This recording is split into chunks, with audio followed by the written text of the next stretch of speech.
Hey guys, it's Sandy here from YC Onion. So have you ever wondered why some people can take really nice photos?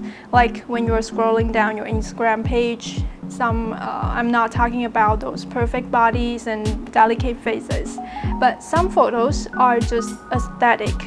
And now I'm telling you, composition is the key. Let's take a look.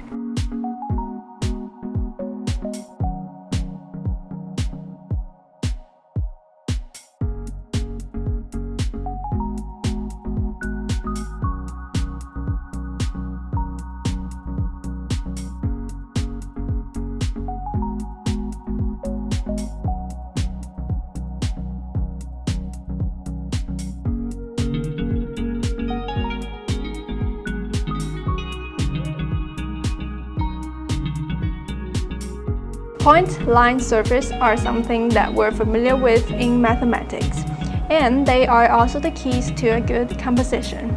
First of all, let's talk about points. It's the most basic and most used method. The first one would be central point composition. This is when our subject is in the center of intersection of diagonals of a photo.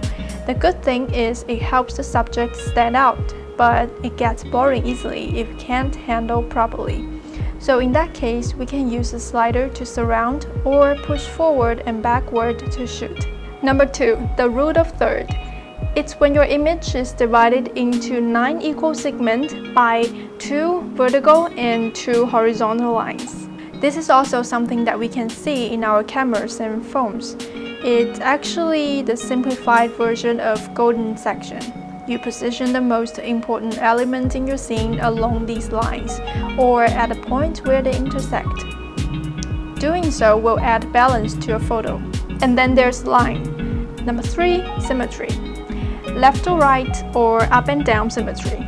As we all know, Wes Anderson loves using symmetry in his films, which gives us a sense of balance, stable, and well-organized. Number 4, diagonal.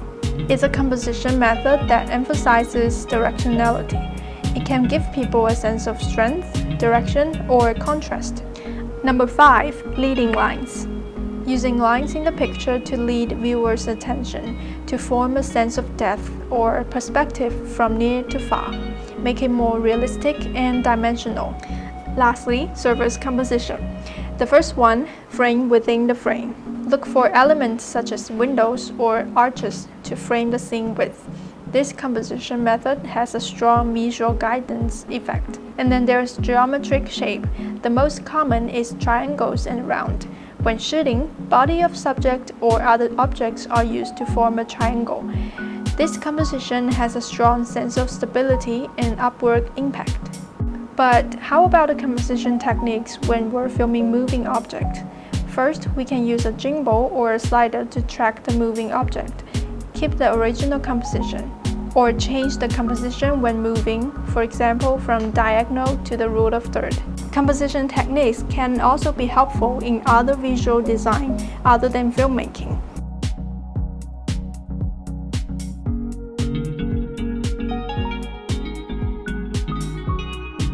However, it's only a guideline that helps you take compelling photographs that tell stories. By the way, we use Sigma FP to shoot this video clip, and I gotta say it's really lightweight. Now I understand why people say that it's the smallest full-frame movie camera in the world that can take photos, and it can film 4K 12-bit RAW. The built-in color mode is very easy to use. Love the TNO cinematic color. Alright, so this is the end of the tutorial. I hope you find it helpful and it will help you bring your photography to the next level. And if it did, don't forget to like and subscribe. I'll see you in the next video. Bye bye.